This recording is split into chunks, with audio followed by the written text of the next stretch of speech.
Once again, good evening, Dr. Anand.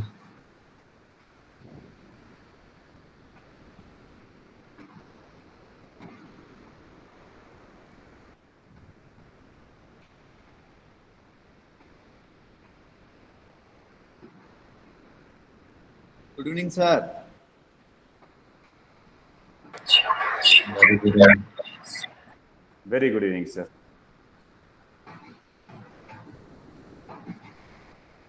So officially, we'll wait for another 5 to 7 minutes. So at sharp 5 o'clock, we will start our session.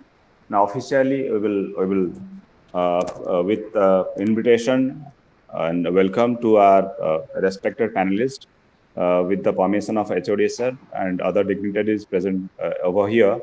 So we will start exactly at 5 o'clock. So thank you for joining, and we are expecting that all the today all the total number of participants who registered are almost around 180. So we are expecting that 180 participants will be joining today's event, and we will be having a very good mega event for today. So I sincere request once again. I may request that put have a small little bit of patience so that we will be starting off a new journey, a new insight on the future upcoming events, upcoming scenario of this the market. So thank you for your patience. We will start exactly at 5 o'clock. Yes, sure, Dr. Manav. As a management fraternity, we are supposed to maintain time and we exactly start at 5 o'clock. Yes, sir. Yes, sir. That's true, sir. We'll start exactly at 5 o'clock.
Manu sir, are you there? Sir,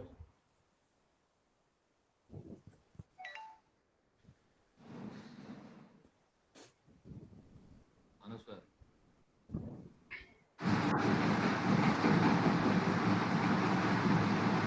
Hello, Dr. Manav.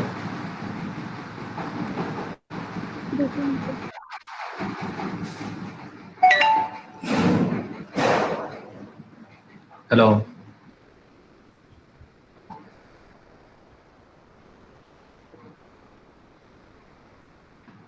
Hello, Dr. Manav.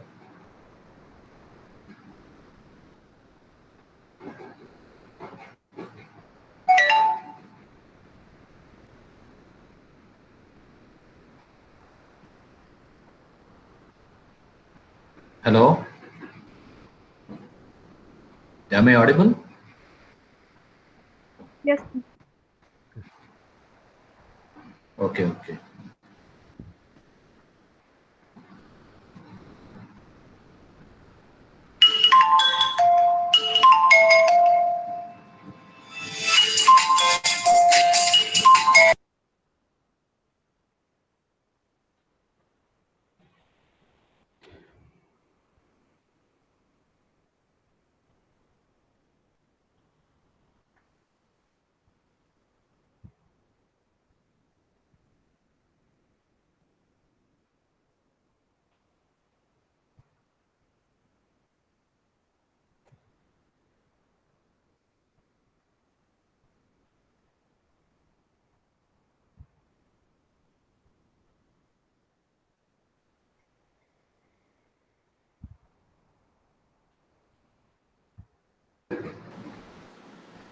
Hello, Dr. Manav.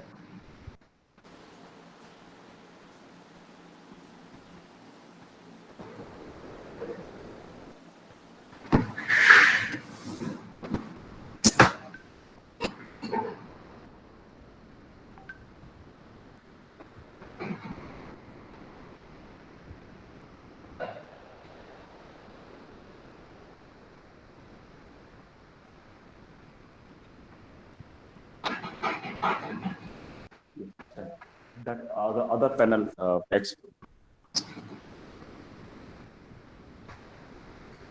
So good afternoon, everybody. Hopefully, I'm audible to everybody. Good afternoon. Yes, Dr. Manav. Thank you, ma'am. Thank you, ma'am. Afternoon, sir. So good afternoon, ma'am. Good afternoon, sir. Good afternoon on the behalf of School of Management Studies. good afternoon, GIT. sir. Good afternoon. Good afternoon, sir. Good afternoon, sir. So officially, we are opening our session for today's panel discussion. On the behalf of School of Management Studies at GIT University, Guntur, good afternoon. I wish once again a very warm good afternoon to everybody who is hearing me and present over here. I'm Dr. Manav. Today, I'm acting as the moderator for the event. I welcome, a very hearty welcome to all of the participants and the viewers and the panel members to this mega event, which is a very recent and concurrent in the present scenario, that the sustainability of tourism and the hospitality sector, a post-COVID scenario. We are about to discuss about the sustainability of tourism and hospitality as a post-COVID scenario. We are going to discuss. I really feel proud that this is the moment, most awaiting moment by the students and the other members of the teaching fraternity and the student mass society, because it is a moment to proud. It's a moment to celebrate. It is a moment to educate, and it is a moment to learn something new. Let I welcome the esteemed registrar, sir, Dr. N. Vijay Rao, the registrar, GIT University. I welcome esteemed HOD, sir, Dr. Sesgiri, sir, who is the sole motivation and guideline for me, and other faculty members, those who are really supported for this event. I really thankful and welcome to all the research scholars, those who are participating in this event, and mostly because they are the vital and most important part of the whole process, are my dear and loving students. Let's welcome the panelists over here. I officially introduce one by one as per the decorum we are being maintaining. So my first, I welcome Dr. Anand, sir. He is a professor from Jain University at present, Bangalore. A little bit few words about sir, that he is the ex-HOD of National Institute of Tourism and Hospitality Management. It is under the government of Telangana. Sir is also served with very renowned universities like Christ University, Gitama University. Sir has a publication record of almost around 48 international publications, 3 books, and many more journals in the Scopus listed journals. Sir has already acted as a chairman of National Conference of Tourism. There are a list. I may say that there are a list which I find sort of words to apprise and to introduce Sir to you. But in a single word, we are fortunate enough that Sir has accepted our request for second time to participate such an event where we could really get insight out of Sir's experience and the knowledge, and we will really thankful to you, sir. So we officially welcome you to our event. Thank you. Next, I would like to introduce Mrs. Anita Ravichandran, ma'am. At present, if I speak about ma'am, it is very few words. Means we cannot really will get sort of the words once again. Ma'am is such a dynamic and such a dedicated person towards the industry of tourism and the hospitality. Little bit about ma'am, that she completed her hotel management education from Maharashtra State Institute of Hotel Management, and she served around 10 years as career in the hospital industry, working in the various capacities, starting from the chef, etc. Now, since 1995, ma'am is into the world of hospitality and education, and for the last 25 years, she has been honored numerous, very number of student unders and the capable guidance. So, she is directly touched with the students, understanding the issues, and she could really a pathfinder for many of the students those are looking for a career in the hospitality and the tourism. Little more about she is heading and given the credit of setting of clear institutions of All India Sri Shivaji Memorial and Dr. Y.D. Patil, CHMCT. Ma'am is also involved with the Escal Club of Hyderabad and Telangana State Hotel and the Restaurant Association, keeping herself very close, very heart to heart in the latest trends in the tourism and hospitality development. So once again, I may say that we really are going to get much insight from ma'am. Ma'am, I would like to welcome you for today's mega event. Thank you, Dr. Madhav. Thank you so much. Thank you. Delighted, ma'am. Thank you. Next, I would like to welcome Dr. Sujama Roy. Once again, we got a panelist and a very renowned person from the international platform, speaking a little bit about ma'am Sujama Roy. Right, she at present serving as the professor with ICFA University Sikkim. Is that enough? No. She has completed her educations and mostly the doctorate after the post graduation from the UK. Means she is having the culture and knowledge and expertise both not only in India, but she also having the experience of mostly she is into the tourism industry, and she will be more give insight about the tourism industry, not only the national importance, but rather the international platform. She will be sharing her insight for you, for all of you. So I may really hearty welcome ma'am to this mega event of our panel discussion. I hearty welcome, ma'am. Thank you, sir. Thank you, ma'am. Now, I would like to invite another young and dynamic, I may say that very young and very dynamic, because at the age of normally one could reach a height of success. A person who could reach to the level of success within a period of 5 to 6 years, hardly after the completion of the hotel management as a student, now he is the principal of one of the best renowned hotel management institutions in India, Orissa, rather, I will not say, I will say India. Let welcome Ashish Kumar Swani sir to our panel. And speaking more about Ashish sir, that he's a person of huge experience, with huge touch with the hotel industry. He is owing many of the hotel industries. So I may welcome Ashish sir to our board of the discussion, and it's a hearty welcome, sir. Sir, please unmute your audio, sir. For a moment, unmute your audio. Thank you so much, sir. Manoj sir. Actually, I'm really honored to be part of this panelist. So I'm also feeling very fortunate to discuss about the future of the chapter of pandemic. Thank you so much. Thank you, sir. It's hearty welcome. Now, my sincere request, because all the credit goes to that single person who is the motivation and his inspiration and his guideline. Without his support, we could not think of such an event, and all the resource persons and about the program, etc. All the credit goes to a single person, that is Dr. M.S.R. Sheshagiri, HOD, School of Management Studies. Sir, I really, we will feel honored speak few words for this event, so that we could start off our today's interaction and panel discussion. Very good afternoon to all of you. Thank you, Dr. Manav, for praising very high, because as we are all belongs to management fraternity, we know that thinking and doing function. I may give you an idea, but the wholehearted effort is yours. So credit goes to you, not to me, because subordinates credit itself is the boss credit, ultimately at the end of the day. So I accept that, and come back to the panel discussion.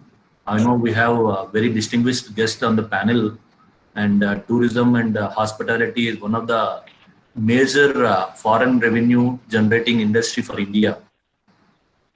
I know we have many ways, like it's a hub. You can say India is a hub for tourism in terms of cruises. You can call it as adventure, medical, and wellness, sports, MICE. MICE means meetings, incentives, conferences, and all.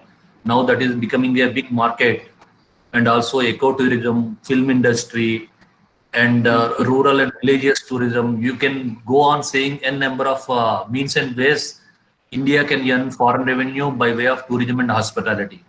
Tourism is followed by, we all know that travel and accommodations and all, it is mandatory once travel take place. So we know that nearly 8.1% of the total employment is generated by this sector.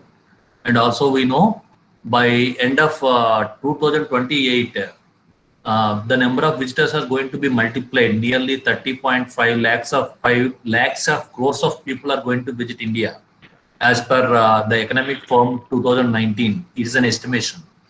And also, if you remember, on August 15th from Red Fort, our Honorable Prime Minister has given a call to all of us, to the entire world. They have identified 15 destinations and asked everybody to visit before 2022 in order to uplift the tourism and hospitality industry. That is a good sign from a person like Prime Minister of India. Because of COVID, we all know that many industries are badly affected, and tourism and hospitality industry is very, very badly affected in such a case. Because when you are not moving out of your house, there is no meaning of any cultural or any other conference, whatever you have mentioned, except that medical, nothing is possible in any case. So we are having a lot of setback as far as tourism, and this industry is completely collapsed. Now we are in the stage of revival. So I hope this panel discussion will give some solution to the hospitality and tourism, and the deliberations are very fruitful. I expect that, because we have very, very eminent persons, and I know one or two, but remaining all, I have read your profiles. It is very great to see you all. And now I leave it the session to the Dr. Manav for continuing the panel discussion. Thank you, one and all. Hearty thanks, sir. Once again, really we are obliged with your high words. And with this, little bit of for the participants, little bit about the structure of today's event.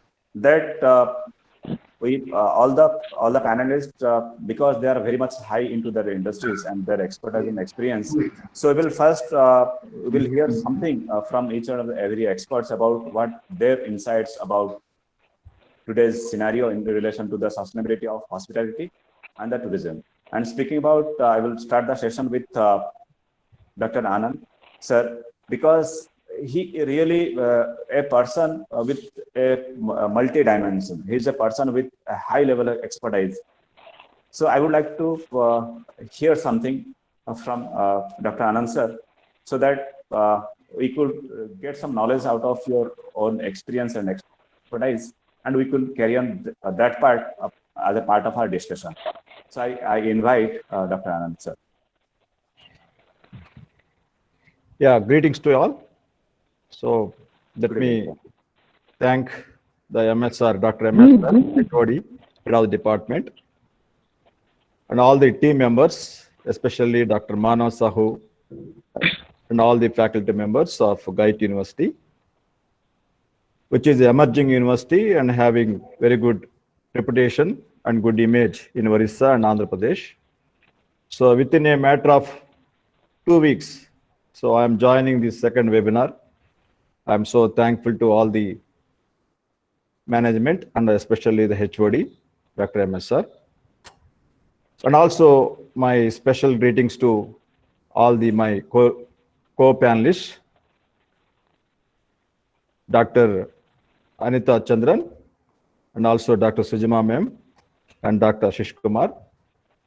And also greetings from my research team members, Dr. Neeraja ma'am, Professor, Chalwada Ramanam Engineering College, and also my faculty, Dr. Mahendra Reddy, National Institute of Tourism Hospitality Management. So once again, really it gives me an immense pleasure and joy and happiness to share my thoughts and my experience in this webinar. So let me start with, I started my career in the tourism sector in 2010 by joining this National Institute of Tourism Hospitality Management. So I have been observing, experiencing, updating myself, and transforming the knowledge to the students of MBA, BBA. And I have been traveled almost, except Kashmir, I have traveled entire India. And to my observation, India has more potential in tourism, travel, and hospitality sector. Because, as our HOD, Dr. MSR said, one of the major foreign exchange earner to this country is tourism sector only. If we compare the past 10 years statistics of UNWTO, United Nations World Tourism Organizations, 2% of all travelers or tourists, they are visiting India. 2% out of 200 plus countries. So entire world looking towards India. The reason is India is a largest country having varied natural resources and cultural differences, not only natural differences and cultural differences. I can say, I can quote one example. There are about 4,000 tigers are there across world. Out of 4,000 tigers, in India, we have 2,900 tigers are there. If you see Rajasthan, Karnataka, Madhya Pradesh, so the safari tourism, so which is very expensive also.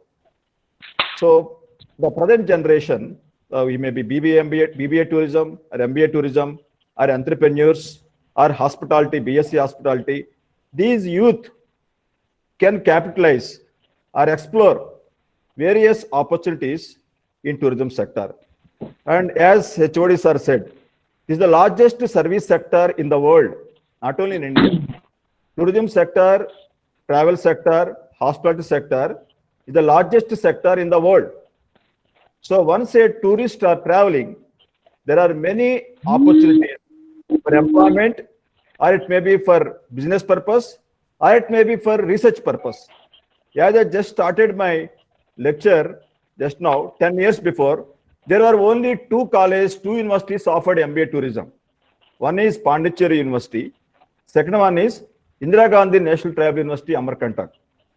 Later on, if you observe 2020, I can say more than 50 colleges, universities, including ICFA University, SRM University, even Jain University, so every Christ University, so many colleges. So that is the way how tourism sector, tourism education, tourism research has been increasing exponentially. So before COVID, after COVID, so there are a lot of differences are there. Before COVID, tourism is triggering like anything. But once last 7 months, people stopped traveling. They were stayed at home only. From this month, I can say, or last month onwards, people started traveling. So once people started traveling, there is a development of domestic tourism. So right now we cannot see international tourism. International tourism is very nominal right now. Domestic tourism is happening. And even hotels, restaurants, resorts also opened. And moreover, I can say one point here. Education tourism, Indians used to go abroad, UK and USA for their MBA, BBA and technical education. But I can say reputed universities in India, right now, almost all universities, they have filled their admissions because people are traveling to abroad, but they're traveling within India. So as UNWTO has given you one slogan, one theme this year, that is tourism and rural development. Yes, rural development. Now they are asking UNWTO, because of this pandemic, go to the rural areas. And there are many tourist destinations in rural areas. They don't have financial access or financial stability from past 7 months. So this is the period where urban generation, we should move into the rural areas and provide them financial stability to the rural people. So this is what exactly the present pandemic, present lesson from the tourism sector. So hence, so there are, I'll talk later on. So let me take break over to the, Dr. Manav. Thank you, sir. Thank you for insightful thoughts. Now I may invite Professor Anita Chandran, ma'am, with my humble request, please some of the insight about your observation and the past experience that where we stand on the present scenario and what exactly we look for in this pandemic and the post-pandemic, ma'am. Thank you, Dr. Manav. First of all, a very good evening to all our panelists on board, Dr. Anand, Dr. Ashish Sahu, Dr. Roy, and HOD of GATE University, Mr. Sheshagiri. I highly appreciate y'all inviting me on this panel discussion. I hope my voice is clear. Can I continue? Yes, ma'am. Much clear. Thank you so much. Thank you so much. Okay. It's definitely an honor to listen to such a vast experience of all of you. And I think whether I shouldn't say thank you to the pandemic, but otherwise we had this technology, but we never were so much into connecting with people all over. Okay. Right, ma'am. I am a firm believer that instead of cursing the darkness, we should do whatever we can. So, like Dr. Just mentioned to us that the theme for this year's Tourism Day was tourism and rural development. Okay. We have always, India has been focusing on the foreign tourists which are coming. But more than 100 times that are the domestic tourists. If we really focus on them and if we are able to convert that, I don't think there could be a better success story for India. And who can do that for us? I strongly believe that today's youth and the recently passed out students or whoever are currently studying hotel management and tourism are going to be the key factors in making this a success story. We are also talking about foreign currency going out, but if we are able to have the domestic tourism developed in such a way that uh, we all are only hearing and we only say that, oh, India is the most beautiful place, Kashmir is the best place, heaven on earth. But really, when we get a chance to travel, we think of first going to Singapore, Hong Kong, or something like that, which sometimes is cheaper than traveling in India. One of the main, I think, reason being people think, oh, why spend 30,000 and go to Kanyakumari when I can go to Singapore and come back? And also, it becomes a matter of prestige. So we have to start first by inculcating this pride into our students. Only when they are aware of the rich heritage of our country and when they really sense it, they are going to help us promote this. So in fact, just to mention, in our own college, what we have started is something like the IHM Sri Shakti Explorers, where during the lockdown we have encouraged students to go and discover the forgotten locations, and they put it up on a nice YouTube.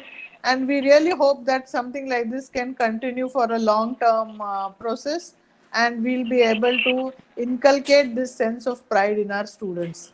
Yes, there is a lot lacking in terms of infrastructure, in terms of connectivity, but I think lockdown has made everybody an expert, and we have students from villages, from districts, and from cities, whether they are 5-year-old children or they are young adults who are logging on to various classes and webinars. And we should utilize this technology, we should utilize the cheap cost of digital marketing to promote this tourism.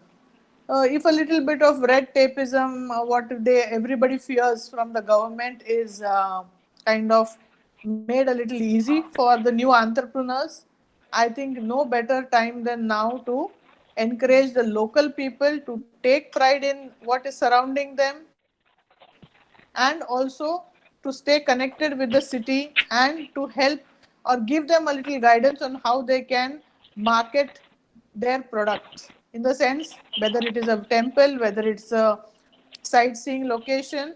If a little bit of support is given by the government in training the locals, especially the ladies or girls, I'm sure we'll be able to kind of turn this situation around. So far we have always been looking globally, but it is definitely time to look globally but act locally. Let the local crafts, local people, and local temples, we have so much of it, which very frankly, I must agree that even I have not traveled and seen my own country as much as I should. I really am guilty of that.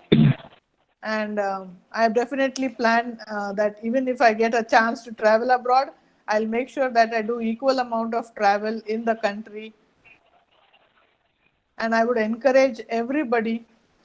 Yes, we are lacking certain facilities like good toilets, good roads. This the local governments or the local people should come forth. As I said, if they are able to cut down the red tapeism and make the locals understand the value of what is there in their backyards, we will be able to convert this into a great success story. And here again, I would like to say, now is not the saying which says survival of the fittest. It is a matter of survival. Sir, please, everybody, please mute your audios. Everybody, please mute your audios while the presentation is on. Humble request, everybody. Okay, thank you, ma'am. Please continue. Sorry for the interruption. Yeah, no, it's okay. That's fine. That's what I said. It is not the survival of the fittest. It is the survival of the one who is able to adapt the most, and that is what is going to show us our success. And I strongly believe our youth is ready for this. We only need to channelize their energy in the right direction. With the internet and with the kind of facilities that mobiles, and it has become so easy. Every small corner, nook and corner can be connected, and we must all strive to do this. We must encourage our students to do this, and let us all light the candle instead of cursing the darkness. So I am of the very, very firm belief that it is in our hands. Let us not wait for somebody else to take the step. So thank you very much. I'll be available for any questions in future if you want. Thank you. Thank you, ma'am. Really, it's honored, ma'am. Means it's honor to have such an insightful thought. We could not think of many of the points ma'am has really covered. If I could really look at a few of, it is very in depth. Everything is to be discussed in depth, but mostly which touched everybody's heart. Like it is domestic tourism, which need to be look ahead. Then it is about the application of technology. It is about the red tapism, how it was a weakness, now it become a strength. Now it's about the girls to be promoted. It's about the very good method of that is called look global and the act local. In short term, it is called as glocal. If you remember, we used to say it is called glocal. So glocal is a concept ma'am has really pointed out. It really touched my heart. I really thankful for such an insightful thought, ma'am. It's an honor and a really pleasure to hear such a concept. I invite students even that you could keep on texting if you are because I know that this is a time that you're really interested to get into the topic into. You would not be a viewer, rather than you must be a participant. Now you are also open for for any type of questions to any of the experts and panelists, and for that you just put in the chat box. Now I invite our third dignitary, which is present over here. He's once again a young and dynamic person. I would like to request Ashish sir, Professor Ashish, and he is a person touched to the hotel industry, very much in-depth knowledge about the hotel industry. He is the encyclopedia of hotel industry, I may say. Anything you are free to ask this resource person. Now, I request sir, Professor Ashish, say a few of our insightful thoughts so that we could start a discussion after that with Roy ma'am's presence. Yeah, I'm really honored and grateful being part of this discussion of among all the enriched knowledge and rich experienced panelists. So I'm very fortunate, and I'm thinking that I'm today really blessed by all. I'm Professor Ashish Kumar Swami. I've been in this industry from last 12 years, but from last 7 years I've been working as a professor basically in education sector. I've done my bachelor and master from tourism sector because that was my dream and passion that I want to make my career in this hospital sector. Because while I just passed my 12th, that time I realized the potential for hospitality and tourism industry. So I thought that why not I make my career in this industry. My engineering career, I again entered into this hospitality sector, and I also got 3 times employed here from the international hotel. And today the biggest disorder I can say that, because everybody has the doubt on this sector that what will the future of this pandemic. But I can say that there's not be worried about, because today we are going to clear all the doubts and whatever they have ambiguity, and I will sort it out today. As we know that this pandemic COVID-19 has brought the whole world to a standstill position now. Basically, travel, tourism, and the hotel industry being most affected by this travel restriction across the world and within India, and also this isolation, social distancing, and blah blah implementing all of the world.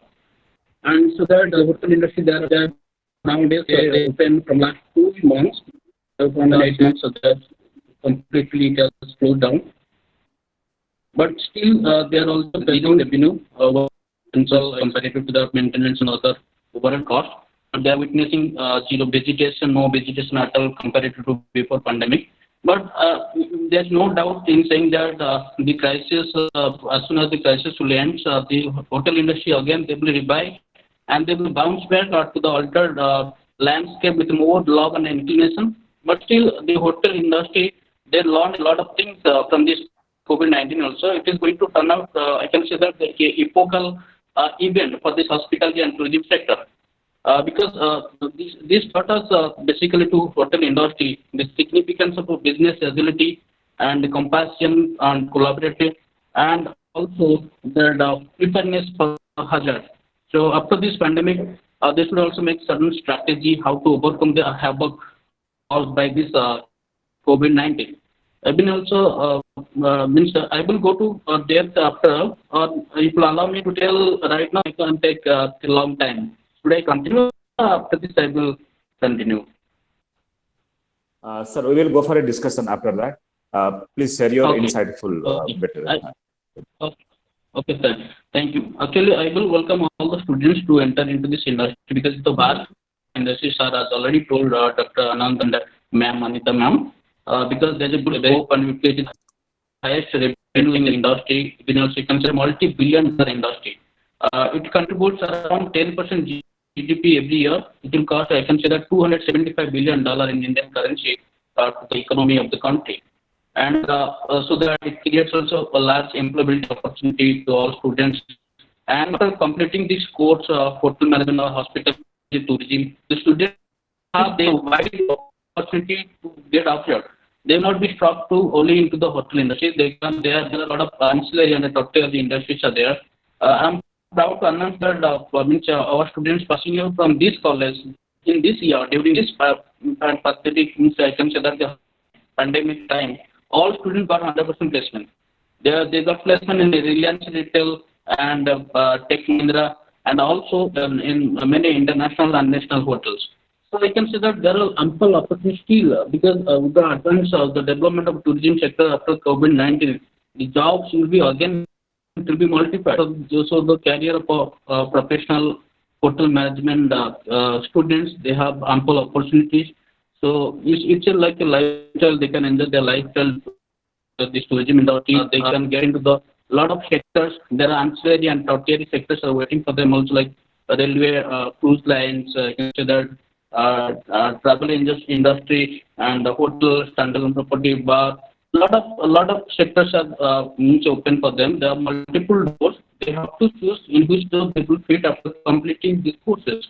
So in this courses curriculum, they will be trained not only learn about the basic core subject of hotel operation, but they can also be trained how to talk. They their communication, their management skill, their sales ability, and everything. So I can say that it's a holistic approach to development of their career.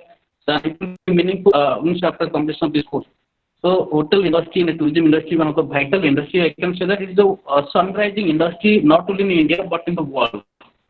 So after this, I will get an opportunity to talk about the insight and the details about what is the post-pandemic situation and strategy of Indian hotel industry will be. Thank you, sir. Really, thanks a lot once again, Professor. Because I know you very personally, and whatever sir says, he speak with the valid truth. And really, as per his words, sir's word, I will go with that. No doubt, there is no doubt, not even a single 1% of element of doubt in that. It is a sunrising industry. Really, sir, really thankful for this word at least. And there is a sunrise again. There will be a bounce back. You are true. There will be a multiplication of the job opportunities, and there will be once again if the industry will boom. But yes, little bit to be worried about the pandemic. Yes, let's hear more about the international scenario with the international eminent person from the international platform, international forum. I may request Dr. Sujana Roy, Professor, ICFAI University, Assam. And ma'am is about the experience good part, and really I'm expecting, means I'm hopeful that I will get really something insightful about the international platform of the tourism. And ma'am is the expert and the doctorate from this tourism industry. Ma'am, once again, a few of your insightful thoughts about this industry and the pandemic. Thank you, sir. Thank you. Am I audible, sir? Yes, ma'am. Audible. Thank you, ma'am. So first of all, my thanks to your university, GIET University, Dr. Manav, and HOD of the School of Management, the university. And I feel greatly honored to share screen with our eminent Indian academicians like Professor Chandran and Professor Anand. And I say, like, first of all, thanks to you for allowing us, like on behalf of ICFAI University Sikkim, we are like a landlocked, and it's not, we are our India's point, our nearest, that's a interesting thing, like tourism, I mean, where we are right now, and my colleagues also joined this webinar, it's cold here, first of all. And then in India, the nearest point is 70 kilometers away, where Nathula border, China, is 56 kilometers away. So we are closer to China than to India. Okay, so this is this pandemic and everything that brought us together. And we love to see you all, and thank you. And I feel very honored. So on behalf of my department, I would like to say my gratitude, extend my gratitude for allowing us being in this marginal location where we constantly struggle with our network issues, other disasters, etc. We continue the journey both in academia and in industry. That itself is a story of resilience. Okay. So now in the current context, which I would like to start with what I have just written, and as Manav sir told, that international scenario. To be honest, for me, it is a kind of self-reflection. Back in 2011, when I completed my degree doctorate in the UK, so, and being in the UK, I got a chance to see in the Eurocentric vision of being in the center of how tourism is being thought. So for me, it is much easier to understand that, and now this time, it is a kind of, for me, a kind of self-reflection as an Indian, as a kind of person, studied in Western academia, then come back and join Indian industry as well as Indian academia. I would like to start one quote from Arundhati Roy, where she said about this pandemic, that the pandemic is a portal. She wrote it in Financial Times online. There she wrote that historically pandemic have forced human to break with the past and imagine the world anew. This one is also no different. It is a portal, a gateway between one world and the next. So now we are all standing on a kind of crossroads. Okay. And keeping this quote in mind, and also the theme for today is the sustainability in tourism. So firstly, I would like to say that it was very insightful to Professor Anand and Anita ma'am, what she told, that tourism, we find that tourism people are having that demonstration effect. People are going abroad. Our money, economy-wise, it is a kind of leakage for our Indian economy, number one. Secondly, why they are not turning to India? Even our Prime Minister, when it says, so pandemic is an opportunity or is a chance for us to look inward, number one. But how we will look inward? Before that, we need to question ourselves that how India tourism, is there anything called a kind of unitary thing called India tourism? My belief is no, because India tourism is merely a derivative of a Western construct, like a Commonwealth countries, the way tourism is being done. Okay, so this is my view. Because we always talk about foreign earning and thing that comes from there itself, because our Eurocentric, the kind of prolonged colonial hangover, which is sustaining, and that has an effect on our Indian tourism thought as well as in industry practice. So we are so much focusing. So when ma'am says that domestic tourism, we need to convert. So now here comes our conversion, how we would say. So there, I personally find, like if you see this, the screen behind Professor Anand, Incredible India. Okay, now if you go through that, that is a kind of, I mean, combination of many different landscapes. Okay, so this is not a unitary thing. We need to understand that. Incredible India, back in the decades ago when Amitabh Kant was coined that Incredible India, that was for foreign tourists, for them, for Eurocentric vision. Through colonial lens, we tend to see India tourism. We tend to see India through that colonial lens. We as Indian, how we would see, how we would understand how we would represent our places, the time has now come. For my opinion, the time has now come. That if we are saying that when India government, Ministry of Tourism has talking about Dekho Apna Desh, all these things and all these like journey, circuit, have to visit, like this mandate, like PM's mandate of something, if we just do not take it that way, if we take it as an opportunity, okay, this is a time for rebrand ourselves or rebrand or reinvent or rediscover ourselves. Discovery of India back in Pandit Nehru, he wrote that obviously Nehru's, that I'm not going to in depth about, but that was a very, in Western country, that is a very, I mean, as a text, it has a kind of certain, acceptability. But that rediscovery of India, I think that is one of the things, and tourism, hospitality is the only spectrum through which we can do that, because in tourism, we have history, we have geography, we have a kind of sheer sense of romance and sheer sense of like the beauty. We talk about beauty, we talk about holiday, we talk about this. This is not a matter of fact thing. So how we will inculcate those things in the travel practices and in the kind of industry, that is one thing. Now, second thing that came, so this comes with the branding part. Second thing, now we are finding that our infrastructural lack. Now, since 60s, our tourism planning started coming up. Historically, when we teach our students, we see that tourism planning policy, decade after decade, different 5 years plans that India government has taken. But still, why we are lacking that? We need to find an answer for that. Still, why we are lacking all this infrastructure thing and all these things. We have been telling this since 10 years ago, and we're telling now. If we continue this way, again, next another 10 years, we will talk like this. But my view is, for the reason we are still lacking for this infrastructural side or amenity side, because tourism in India, let's be real, it may sound little cynic, but it has been it has become developed in a very sporadic manner, site specific manner. Okay, and it's no unitary construction is yet to be. Please, I further discussion to if there is any lack from my understanding. So it's not an unitary thing. It's a sporadic manner that has done. And there also, I personally found that the thing is that grand narrative of Indian tourism policy, that's a really grand narrative, grand initiative. And then state tourism policies, each state has. But that is not exactly when it comes to the implementation, somewhere we are lacking. Something is getting missed. And as tourism scholars, as tourism researchers, everything, there we have come, there point has come where we need to question. That self-questioning is very much needed as of now.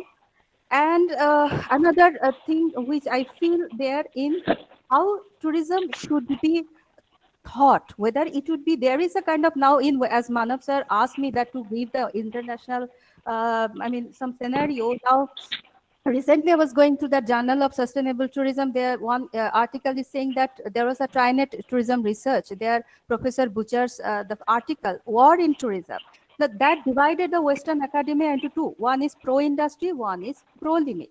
When sustainability is all about that limiting tourism, controlled development, and the pro-industry is always talking about that we need more and more footfall. Like tourism, in any state tourism, how we measure our success, we measure through our statistics, the footfall. Yeah, but that footfall, directly opposing the carrying capacity. Okay. So these two, these two, at odds with each other. So we need to have some sort of deeper understanding. So this pandemic has stopped all of us. It demands us we stay in our place, and still we are reaching out to each other.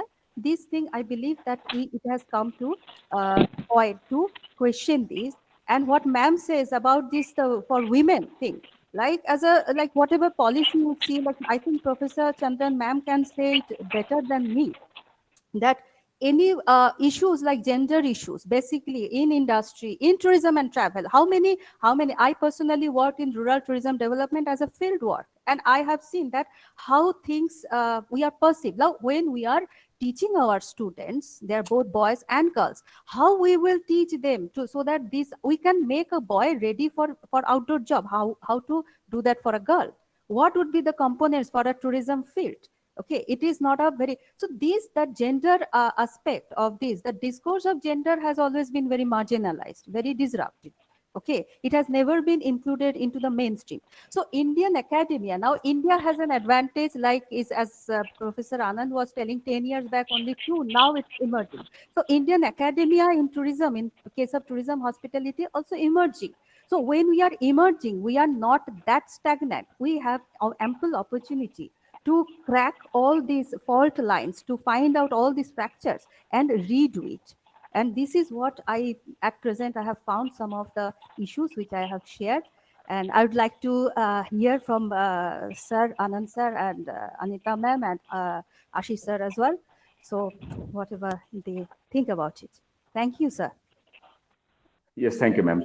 Really, once again, as I expected, really once again thankful and delighted with the way of understanding and in-depth analysis, ma'am, you have presented. And few of the things which I could not forget, I could not ignore, very, very vital points you have shared, that it is about the rebranding ourselves, rediscover our practices. It's about a very good point you said that going back to the past, right? As per the novelist writer Arundhati Roy's version, that we are going back to the past. So we will be rediscovering ourselves, going to the past. Really, a pandemic has given that opportunity out of many of the hurdles and many of the problems, issues being created.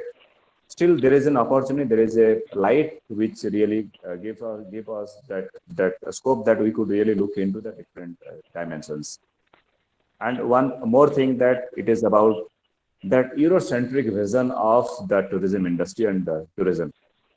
Now, about the implementation part, you rightly said, ma'am, that there is a narration is very big, very broad. But when you speak about the implementation part is concerned, we are into there is some issues with our implementation. It happens with the Indian scenario, etc. Now, I would like to go to once again Dr. Anand, sir. Yes. Sir has rightly pointed that few of the points which are really, after discussing with all the panels and the presentation, etc. I got some insight, got some knowledge, and I'm really excited to know something more about. Sir, as per your kind enlight on a few of the very major outcomes, like safari as a tourism, how it could be. Then obviously India is the largest in terms of population and the money. If you could speak about. If we speak about the landmarks, as ma'am has said, so once again we got that opportunity, and tourism in the rural developments are a few of the things which you are being highlighted. Now let's come to a little bit of discussion of where we could really, if you could help out with your expertise and experience. That so what you have seen, sir, is that there is a change in the behavioral aspect of the people when you speak about the rural as an tourism. Do you think that there is any scope that the behavioral aspect will change? Because it is about the psychological, as other panelists said, that there is a psychological effect that when you are going abroad, we keep it as a symbol of our prosperity and dignity, and we feel as a part of our pride. Now, could you do something? What do you see that this pandemic really it make any difference, or the same thing exists as pre-pandemic? Yes, sir. So rightly pointed by our fellow panelists. So to redefine or rediscover or look at our India first. So even while I was studying my graduation or post-graduation, we always think about Europe, USA, Malaysia, Singapore. So that is the way we know our thoughts are.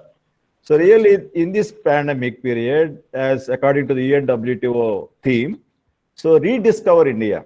So India has ample opportunities. Really I've been telling many of my students in my class or in the webinars also.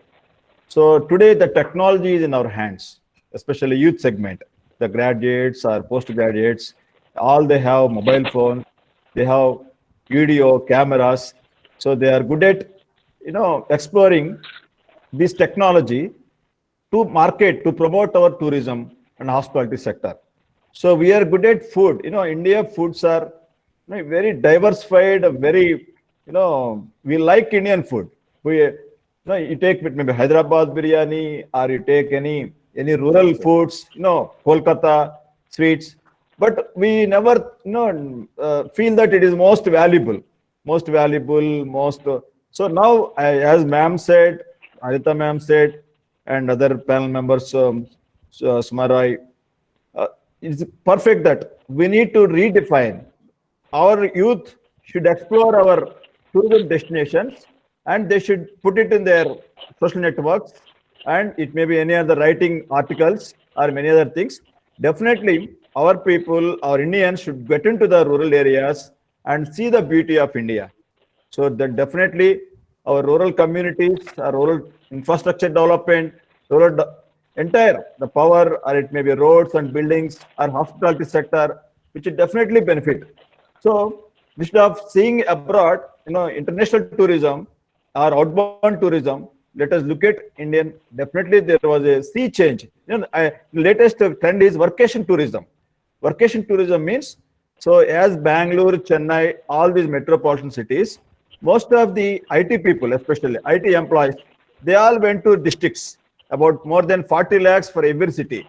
So now there is a emerging trend called workation tourism. Means our IT employees or IT managers, they can stay at rural areas or hill stations or rural destinations. There they can work also, work and recreation. So definitely tourist behavior, I believe that it is changed. So we need to educate them, as all the academic fraternity and student community. We need to educate our Indian society. So we need to explore and promote our Indian tourist destinations.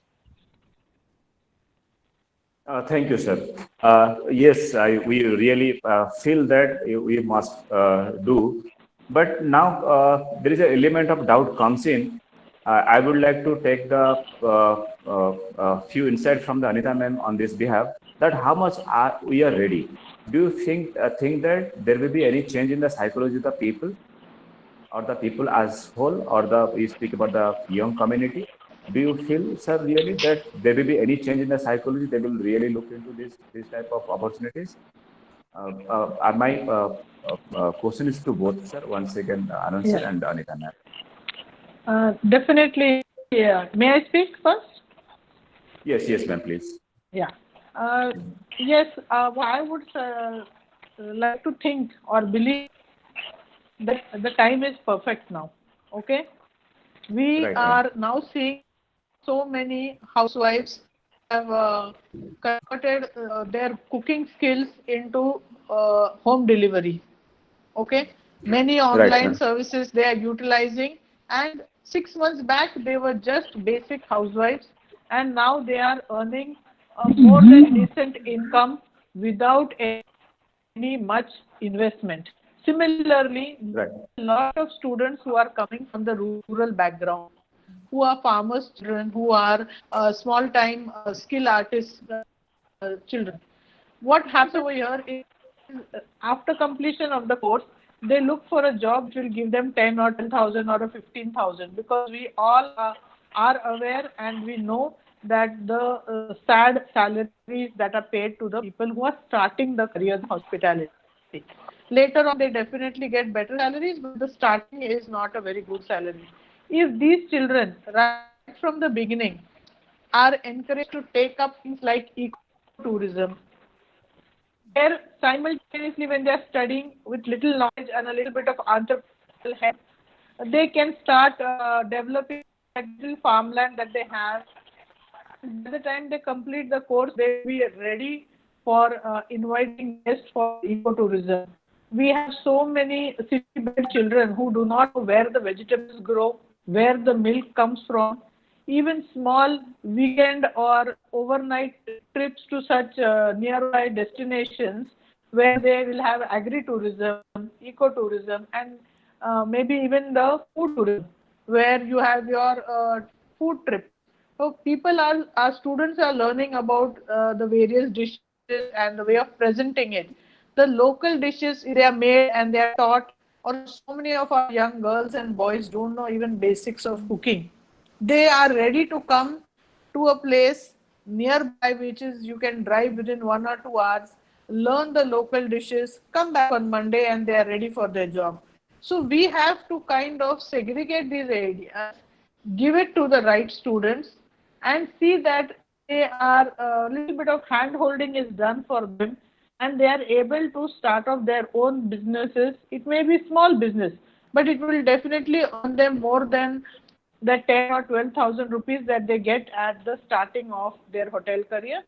At the same time, the capable one will utilize the contacts they have made in the city, utilize the technology, and put themselves and get a place on the world map. If you are able to digital advertising today, the world is an oyster. You don't have to think only that okay, only somebody from Hyderabad will travel. Your message or your post can reach anywhere in, and that is the advantage. And this is the right time where I feel that we should encourage the youngsters, give them a little bit of hand holding and guide them. This is yes, infrastructure and so many other things that are required from the government side. Obviously now the government is also waking up to this, and we really hope that they will take notice of this. And when the Roy asked me about the girls, what I was trying to say is that yes, we do have girls, though we have a quota of 30%, but we do not get that many girls who join over here for many reasons. We are always happy to welcome as many girls as possible for this.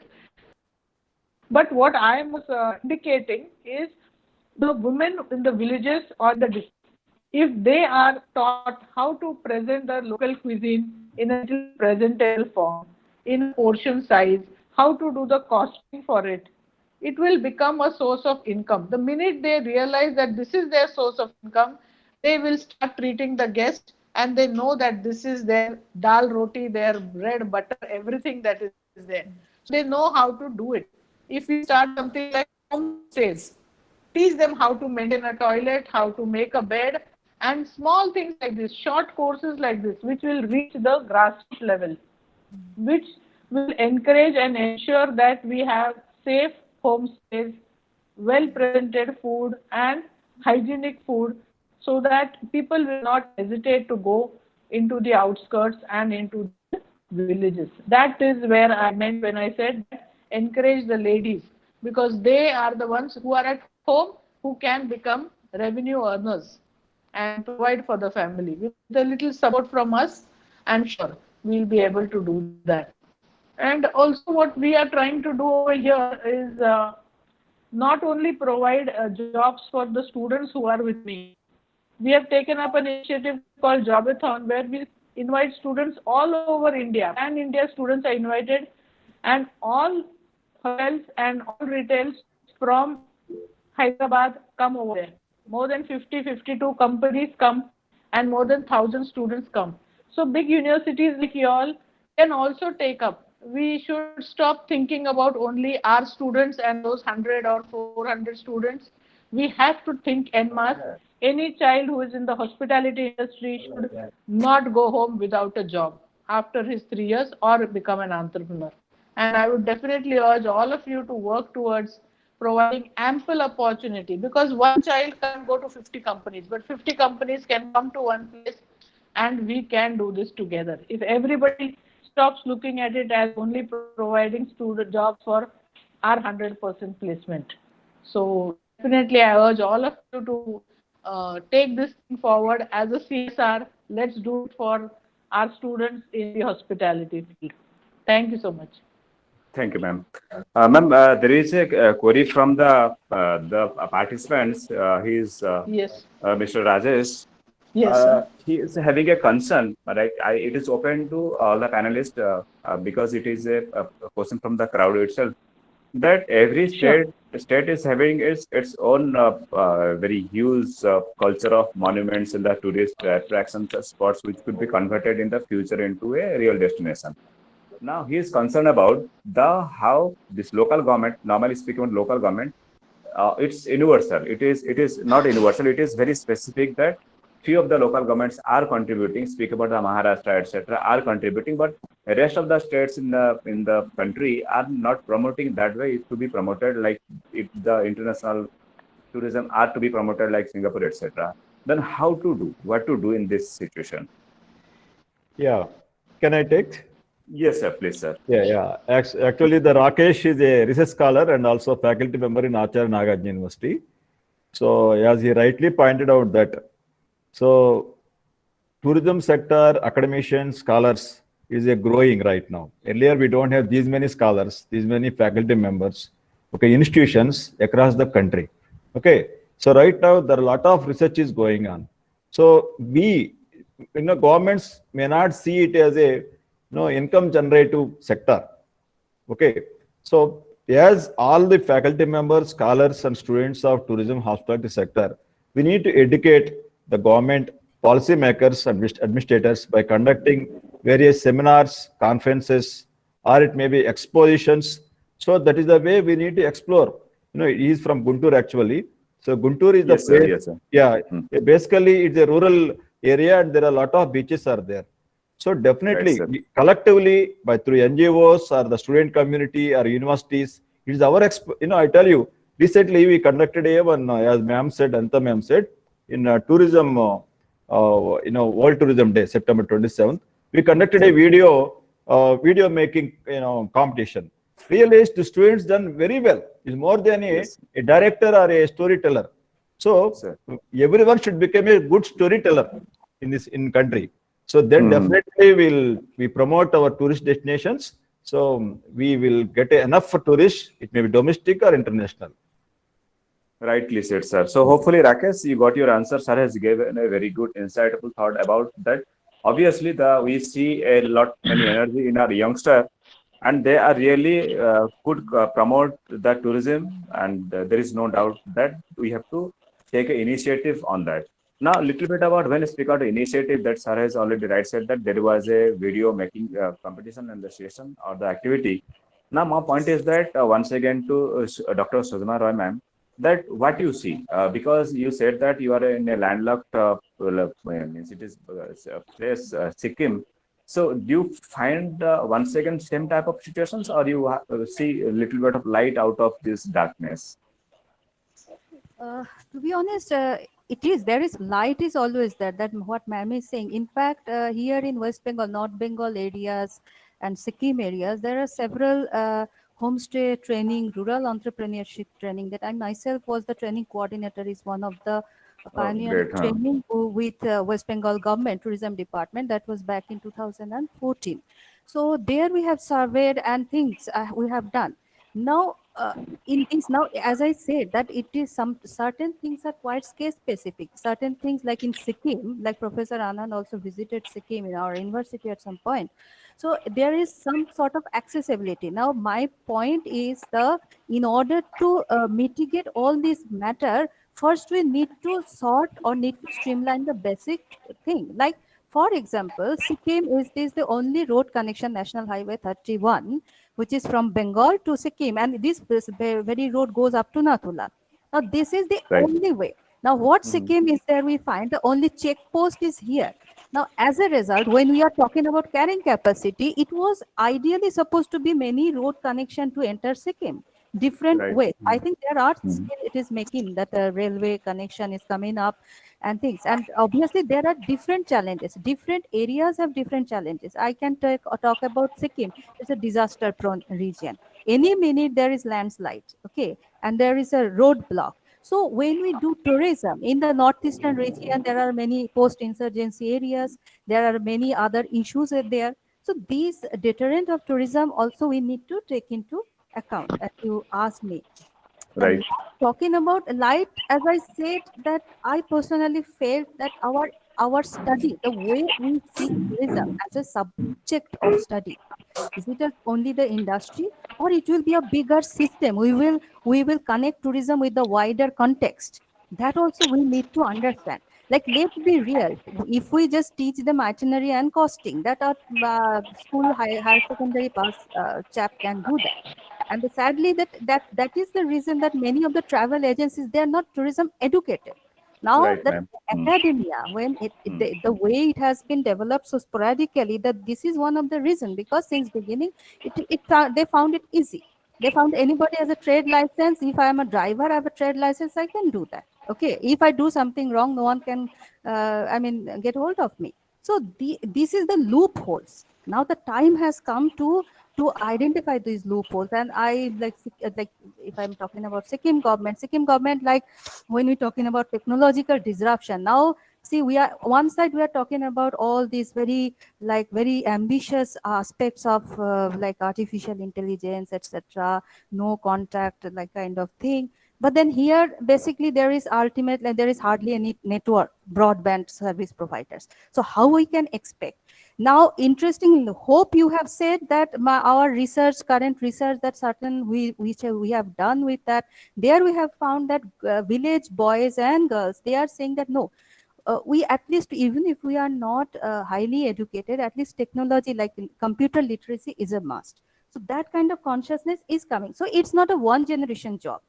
So my point is the hope or light, it is instead of case specific, if we take it as a pan-India basis, one of the Indian universities, being a part of university, I would always say, like we do research, sir, let's Right. talk like our self-critical to become little bit.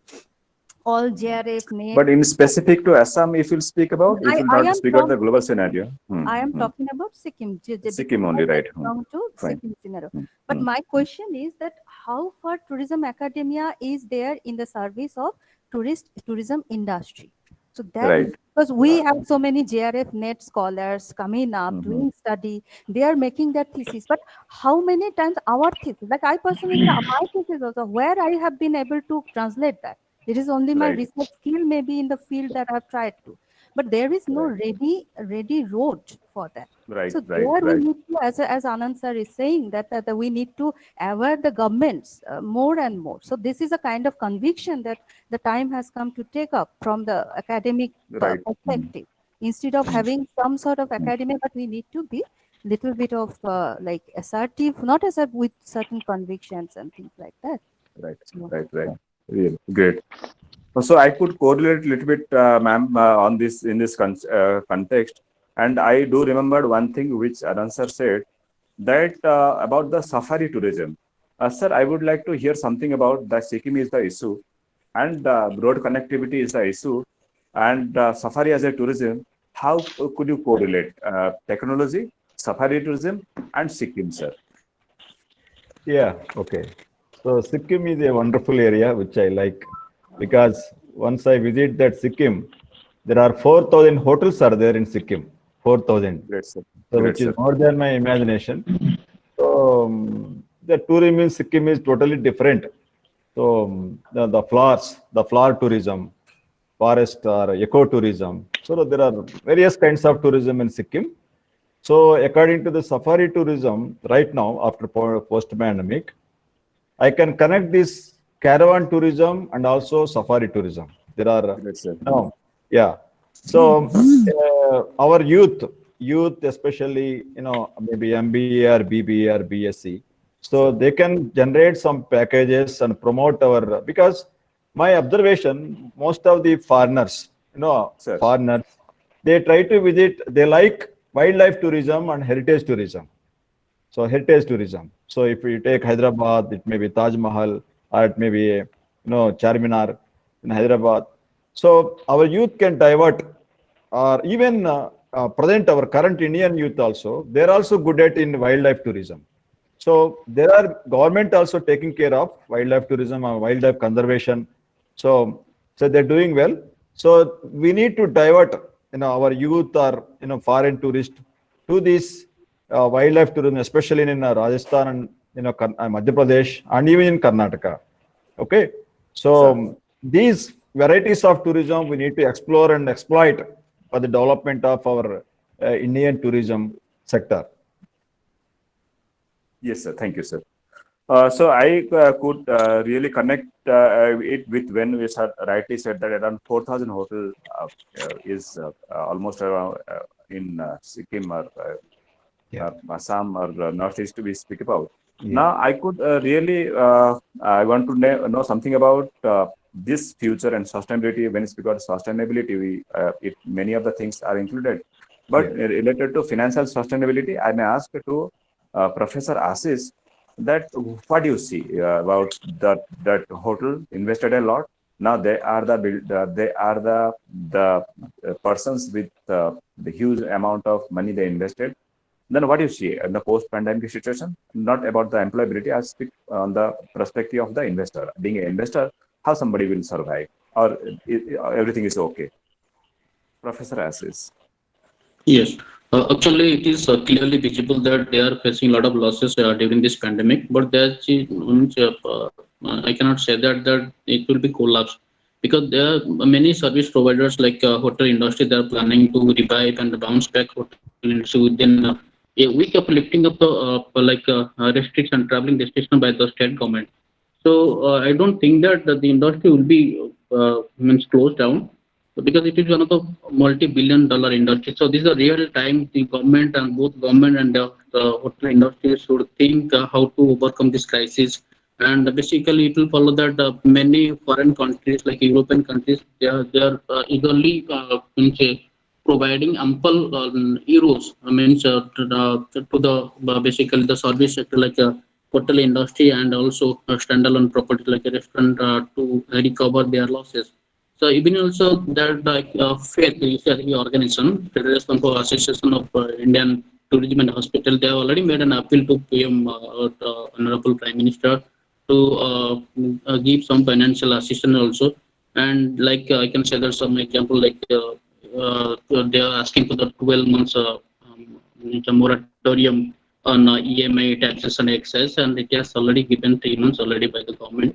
And this COVID has learned a lot of things to the hotel industry. That is, they're adopting technology. That is, you can remember the terror attack of Taj Hotel. In the aftermath of terror attack, you will see that the hotel industry, they're implementing the that security system. They will screen the baggage and the guests prior entering into the hotel, and they're putting the CCTV camera in everywhere. Like this, means after pandemic also, it will be more erected of the screening system of baggages and also that sanitization system. So they have to means make the special strategy how to give the confidence to the guest, because they have to win the confidence about the international traveler.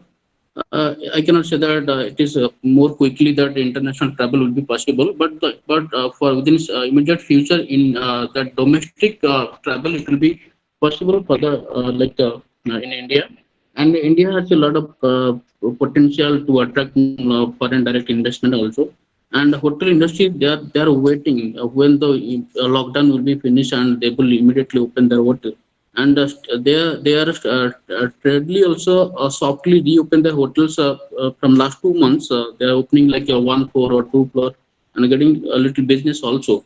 And but there are a lot of strategies which they are like going to implement. That is electrostatic means a disinfection system, and the distribution of welcome amenity. When the customer will come to the guest at the very beginning, they will give that like welcome kit. It comprises like a bottle of sanitizer and the disinfect wipes and surgical gloves and masks. And every staff, they have to wear. It will be mandatory for all service staff. They have to wear the airtight cap and surgical gloves and mask.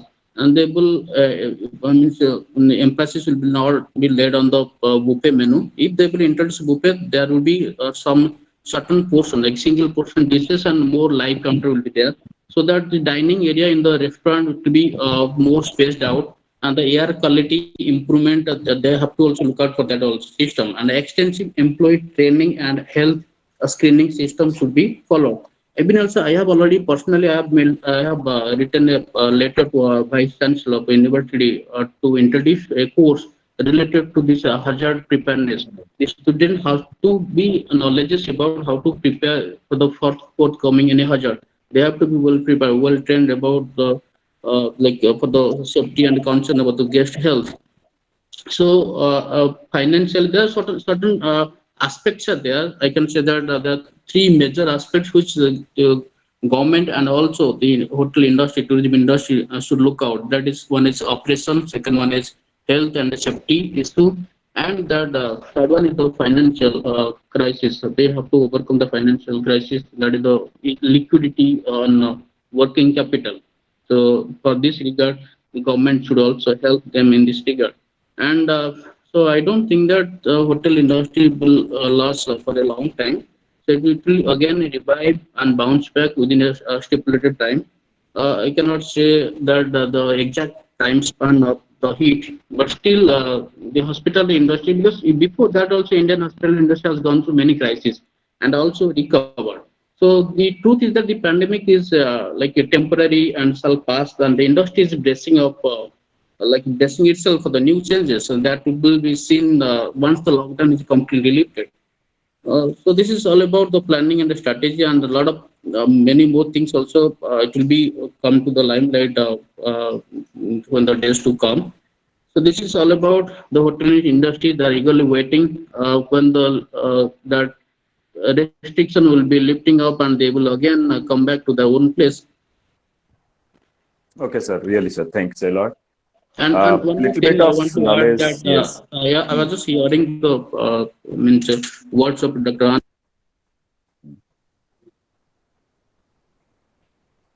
Right. Okay, sir has got disconnected most while the technical issue. Once again, I got another question from the participants. It is once again because she has not mentioned any specific analyst.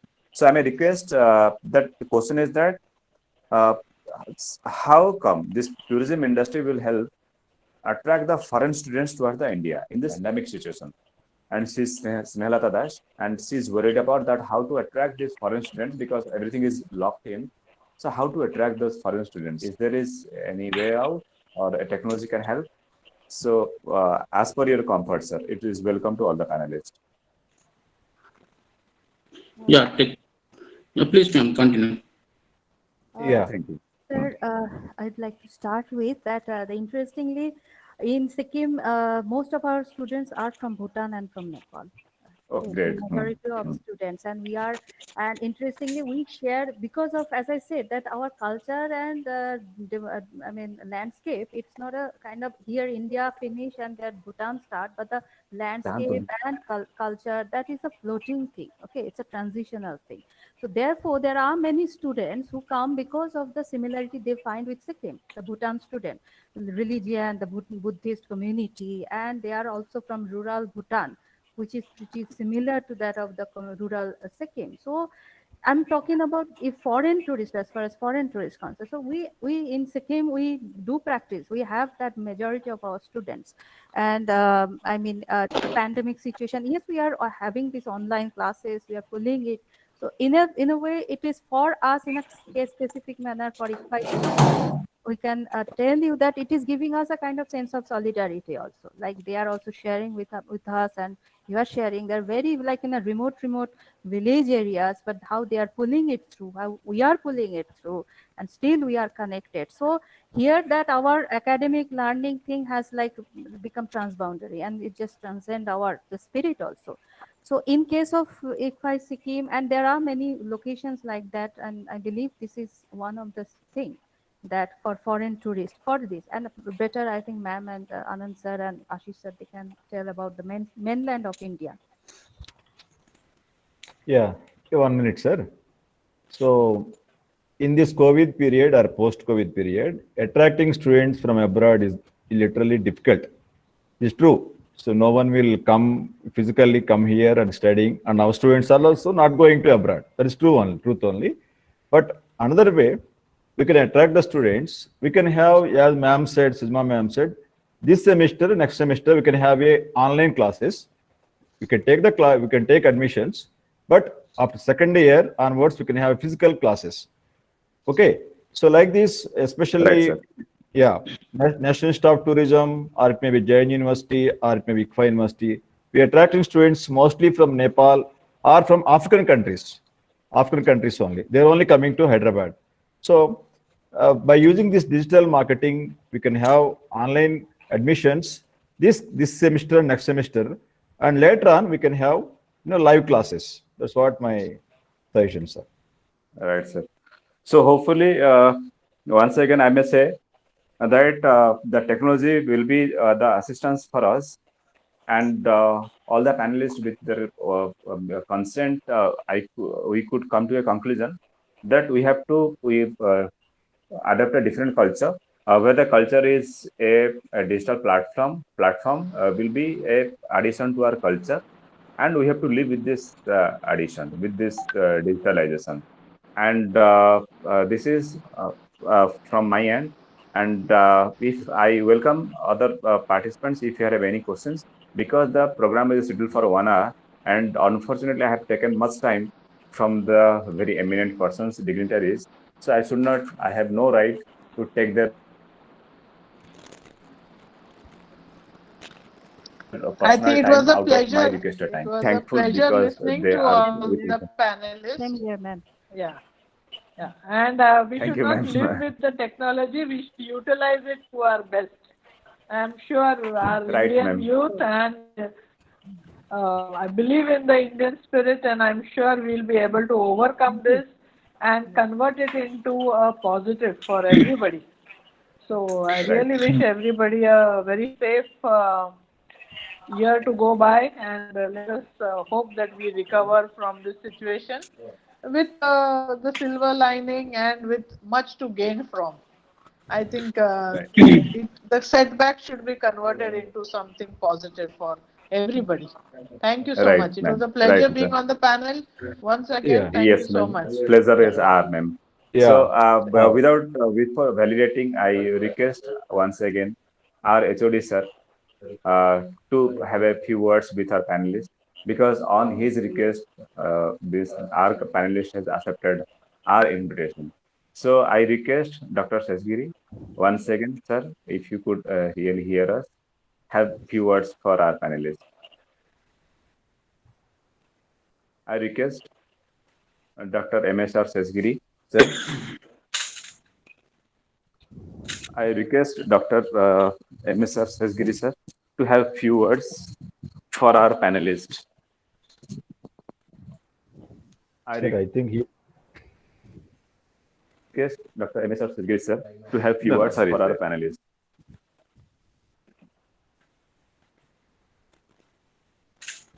We are about to validate the session. So I request Dr. Sesgiri. Okay, thank you one and all for sparing your valuable time, and the discussions and deliberations are very fruitful. I attended throughout, but because university register called me, so I was able to force to attend the call in the last moment. I could not hear you all, and thank you one and all for sparing your valuable time. And I heard a lot about hotel industry, the scenario in Sikkim, and Chandana madam spoke about interior places. So there are a lot of things. Even I do travel every year, make it a point to travel somewhere in India. Of course, my family doesn't have a passport to visit abroad, but still I feel a lot of places are there in India within itself, so that we can cover. And probably I expect the same kind of cooperation in the near future. And I personally thank Dr. Goodwin, who had done research on the same ecotourism, and he also participated from one of the participants. I have seen his name. And thank you one and all. And have a wonderful time, all of you. And we expect the same kind of cooperation in near future. Thank you. And we would like to associate you in numerous occasions and various friends. Thank you one and all. Thank you so much, sir. Thank you, sir. Thank you so So much. once again, I'm from my School of Management Studies.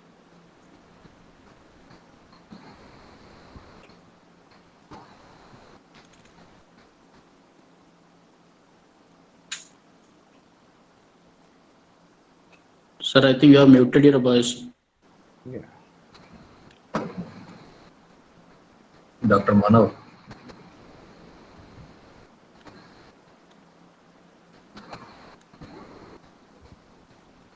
Not only Sikkim, we also have some technical issue problems. Okay, sir. Bye. Bye, sir. Bye. Okay. Thank you so Okay, much. have a good Thank time, all you. of you. Thank Bye. you, everybody. Thank Good you. day. Ma'am. Thank Thank you, you, sir. Anand sir. Yeah, thank Thank you. you.